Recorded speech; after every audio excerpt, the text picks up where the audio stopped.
But joining us now is a man who basically called all of this. I mean, his book was beyond prescient. The Coming Revolution, Struggle for Freedom in the Middle East. Dr. Walid Phares, Fox News. You see him all the time, and we love him. Walid, how are you? Good. Thank you so much for having me, Laura. Do you think I'm being unfair when I say all these people who are out there saying, oh, Facebook revolution, isn't this great, and we got to support these people, it's all fantastic, that we better be very careful what we wish for here, because as we're seeing on the ground, there is an element in these protests, and perhaps a dominant element in some of them, that is anti-Western, anti-minority, anti-Christian, anti-Jew, and is flexing their muscles literally. Oh, absolutely, Laura. You have done an incredible job in actually precisely defining what it is. There is a move in the Middle East, and I describe it in my book, that this is not yet the revolution. What we see now is a race, an absolute terrifying race between the forces of the past, the jihadists. In Egypt, we're talking about the Muslim Brotherhood. In Lebanon, Hezbollah. In Yemen, Al-Qaeda, and in Bahrain, the pro-Iranian element on the one hand. And then, of course, you do have, on the other hand, forces of democracy that are still weak, young, dispersed, and above all, as you just said, for Iran, incredibly abandoned by us. I mean, that is the biggest concept of the day, is that the United States, which many talking heads and people in government are saying, oh, there's a change. But did you identify the forces of change? And you're right, Laura, when you said that when in 2009 we had the most powerful expression of 1.5 million people, Iranians, going against the most powerful regime in the region, and we abandoned them. That's the drama that I see. Well, we're talking to Dr. Walid Phares. Yesterday, we saw Iranian reports that they're going to be sailing warships through the Suez Canal, and they basically said that they were going to be doing this now for some days. And yet the new White House press secretary basically didn't really have an answer on that, didn't want to say anything on that. Now, does that surprise you that we either seem to be unwilling to publicly state a position on Iran taking that aggressive move, or we don't know about it? I mean, isn't both possibilities really bad? I think more of we don't want to. We don't want to because we have committed, this administration at least, has committed to engage with the Iranian regime. That's a strategic decision made by this administration. It's not that they don't know. It's when they get data that they don't know how to deal with, then you get that silence. Because had it been Reagan or had it been any other, even Democratic administration that would be very conscious of the jihadi threat, they would say, no way. The Iranians are playing chess, moving inch by inch. They are penetrating Iraq as we are withdrawing. They are penetrating northern Yemen. By the way, they have signed an agreement with Eritrea so that the Navy can use the ports in Eritrea. So they are in the south of the Red Sea. There will be, and I'm predicting, signing an agreement with the Sudanese regime. They're getting close to Egypt, so no wonder why they are testing the waters now with the Egyptian armed forces, because Muslim Brotherhood are getting stronger in Egypt. So the Iranians, are playing their cards one after the other, and we are letting them do it.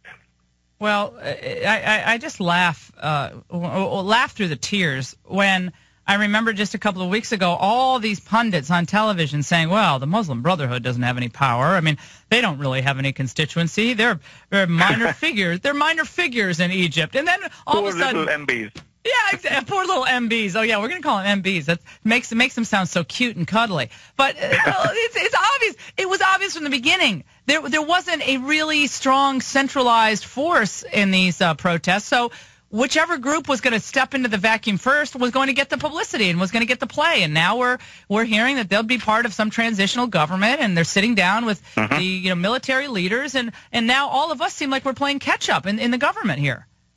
Absolutely. The real, actual engineering battle is not in the region. It's here in Washington, within the Beltway, for two reasons with regard to Egypt. Number one, over the past few years, the last 2 years in particular, what was the major song in the bureaucracy of the administration? Let's talk to the MBs. Let's talk to the Muslim Brotherhood. I mean, any research mandated by the administration ended up saying, oh, we need to talk with the alternative force in Egypt. So now we got them real in front of us. But the more dramatic move was that for the last 2 years, all of our democratic engagement, meaning we've been paying millions and millions of dollars through agencies here in Washington and in Brussels among the Europeans to do what? To identify the democratic forces in the region. And what were the actual result of it? Oh, the MBs will be the democratic force. I mean, it's unbelievable, unreal how we have been outmaneuvered by the Muslim Brotherhood. We're talking to Walid Phares. And Walid, if you had to game it out right now, given what you've heard from the Obama administration and the kind of stop-start leadership on this question, I think it's a lack of clarity of vision and understanding of the real-world politics. How would you think this was going to play out? Well, if we don't do much about it, which I suppose will be the case for the next year and a half still, so unless that would change and something, there will be the Holy Ghost coming to deceive to change it, I think that more of the same is going to happen. I think that the Muslim Brotherhood are going to gain more power in Egypt. I think that Hezbollah is seizing Lebanon. I think that the pro-Iranian forces in Iraq are going to be seizing the south and the center and having influence over the north. I think Assad is going to break his isolation and link up with Hezbollah and Iran. I think that northern Sudan is going to allow the Iranians to come closer. I think Bahrain may shift slowly to become influenced by the Iran. I mean, the whole map is now manipulated by Tehran.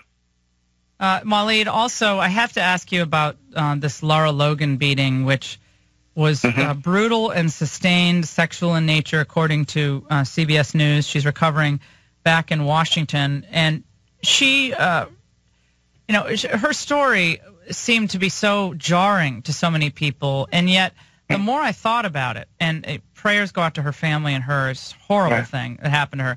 But the more I thought about it, and the more I remembered all of our conversations in the past about what Islam, radical Islam, requires of its adherents, that this really shouldn't surprise anyone, because there are justifications for treating women like property and even abusing women who men in Islam consider to be adulterers or prevaricators or dishonoring the, quote, family.